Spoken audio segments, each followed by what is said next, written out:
QPR continued to stumble on Saturday afternoon with a 1-0 defeat to 10-man West Brom at the Hawthorns, becoming their third straight defeat and 6th in the past 8. Both sides managed just a single shot on target each over 98 minutes of football, but lone forward Adam Armstrong was able to make the difference from the penalty spot in the 40th minute after Jack Colback was ruled to have pulled back Jason Molumby in the box. Darnell Furlong offered his old side a potential route back into the game just 3 minutes later after he was red carded for an elbow to the face of Koki Saito, but for the third time this season, Rangers were unable to score against 10 men. I'm Connor, aka Hoopsa. I make QPR match previews, reactions, interviews, and features, so let's break this result down. If you like what you see or hear, don't forget to hit like and subscribe. The good news that we weren't wearing the gold kit against West Brom was quickly tempered at 2 o'clock with the discovery that both Mickey Frey and Jonathan Varane were absent from the matchday squad. With Jean Seller and Ryan Colley both already injured, that meant that Alfie Lloyd was the only available centre forward, and even he wasn't starting, with Cifuentes later explaining that a groin issue meant he couldn't start the match. Marty insists that Frey's is only a minor injury, but I do find it coincidental that having played a rare full 90 against Sheffield United last weekend, he's now injured. The last time he made a full appearance against Portsmouth at home back in October,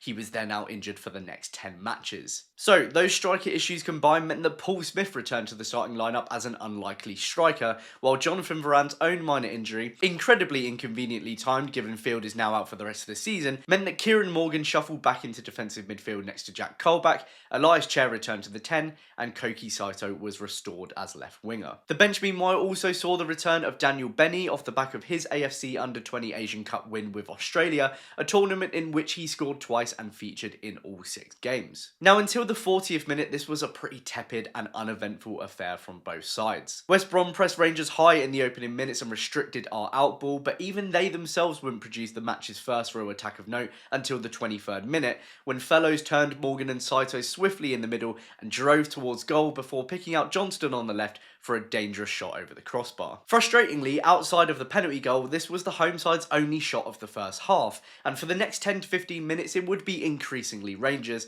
Dunn going agonisingly close on 31 minutes after Yang smartly mopped up a deep chair corner and drove the ball across the 6-yard box. The Baggies were frantic in trying to deal with the delivery, enabling Morgan to guide the ball quickly to Dunn, but his quick reactive half volley could only find the side netting. But with that being our best chance of the half, therein lies our problem. We looked exactly like a side without a recognised striker. To be fair, we often do even when there's one on the pitch, so this really shouldn't come as a surprise. You do have to question why we set up the way we did though. Absolutely nothing would stick up front, which meant that we were relying on set piece moments like that to have any kind of attacking threat. Fair enough if you have no striker, but starting a front line with a combined height of 15 feet meant we were fighting a losing battle from the get-go. And while West Brom weren't really creating themselves, our recent habit of struggling to deal with the basics meant that they would only end up needing half a moment of quality to get ahead. Which is exactly what happened in the 39th minute when Fellows far too easily burnt Powell for pace down the right and drove into the box before pulling the ball back for Molumby, only for Jack Colback to grab the midfielder's shirt. He expectedly hit the deck and the ref wasted no time in awarding West Brom a penalty. Now look, it's a soft penalty. Molumby runs straight across Colback, he's not even yet on the ball, but the second Colback puts a hand on him, you're giving the referee a decision to make.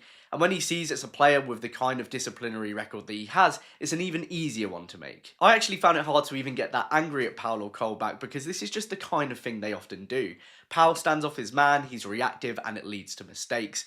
Colback, at the ripe age of 35, still doesn't know how to control himself, and this is what happens. So Armstrong stepped up for the penalty. Nardi was unlucky because he did well to dive the right way, but the ball just evaded him into the corner, and it was 1-0 West Brom. There were no further chances of the opening half to come with the penalty coming that late, but just 3 minutes later, Darnell Furlong did threaten to make the second half interesting when his completely off the ball elbow to the face of Saito was seen by the linesman, leading to a straight red from the ref. The trouble is though, while many fans would rub their hands together at the prospect of playing a whole second half against 10 men, we all knew exactly what was coming. Mowbray hooked Fellows for another centre-back in the shape of Mason Holgate, West Brom set back into a 4-4-1, and despite 78% of the ball, Rangers didn't muster a single shot on target until the 95th minute. Cifuentes actually made 2 uncommon half-time changes of his own, Morrison replacing Smith and Lloyd taking the place of a yellow-carded Steve Cook, but despite now having our only available striker on the pitch, we still didn't look like we had one out there. Alfie is a very likeable character and he's shown some flashes of real development this season away at Hull City, Bristol City and Millwall,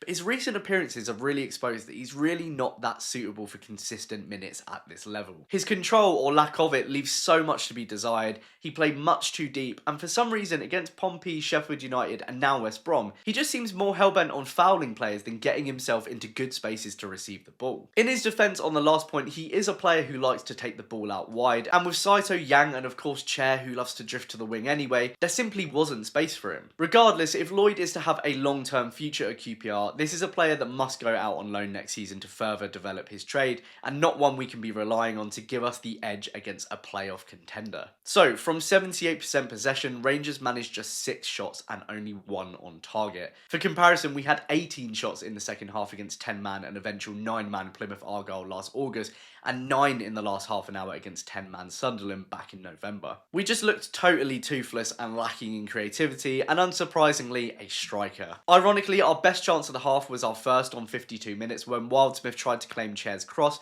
but palmed it riskily to Dunn at the back post. Jimmy then hooked it perfectly back across the 6-yard box to be converted at the back post, only for Saito to miss a gaping net with his diving header. After Chair had a shot blocked on 59 minutes, Rangers wouldn't have another effort until 77 minutes when Edwards missed to the right from outside the box, and the next wouldn't then come until 91 minutes when Chair was once again blocked. Dembele joined the short king party on 69 minutes, and on 89 minutes Anderson would later replace Powell, as would Ashby for Yang, but despite at this point having literally 3 number 10s on the pitch, Rangers just didn't have the intensity nor the incisiveness nor the creativity to break down West Brom. Finally, on the 95th minute, Rangers would manage their first shot on target of the match when Anderson picked up Dembele's cutback and laid it off to Saito, but the ball nestled firmly and easily in Wildsmith's hands. We all knew March was going to be tough, it's just frustrating that we make things so hard for ourselves. That's not only Rangers' 3rd loss in a row and 6th from 8, but also now our 4th in a row away from home. You could say on one hand, all of these losses in this period, aside from Sheffield Wednesday, have been down to fine margins with only 1 goal deciding the result, but it does feel like we've really lost our intensity since January and we're back to making basic mistakes. In our past 3 losses, we faced 6 shots on target and conceded 5 goals. Up the other end of the pitch, aside from Derby, we've not scored more than 1 goal in 7 of our past 8. We say it every season, but QPR simply must resolve our lack of consistent striker options in the summer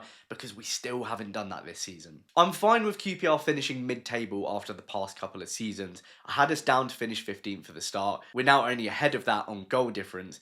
But given we know how this team can perform, it doesn't make this run any less disappointing. You do also have to wonder if some of this drop in intensity comes not only down to QPR veering predictably into mid-table, but also because many of them don't know where their future lies beyond the summer. I'm not going to use the phrase downed tools just yet, but when you look at our starting lineup for this match, just 4 players are guaranteed to be contracted to QPR next season. Our entire backline is either out of contract or returning to their parent club. That means that 2/3 of your team potentially aren't invested in where QPR finish or are heading next season, because they all have the possibility of not being here. Like I said last week, that really shows where we are right now. We're a work in progress, we've started to hit a wall, and we're potentially looking at another busy summer if this many players move on. Right, anyway, that is all from me. Let me know in the comments below what you thought about this loss. If you've enjoyed this match reaction and you're new to Hoopsa, please consider hitting like and subscribe. It really helps me to grow the channel. I'm so close to 3,000 subscribers now, so it would really help me out if you can do that. Thank you very much again, and I'll hopefully see you in the next one for my Borough match preview. Cheers!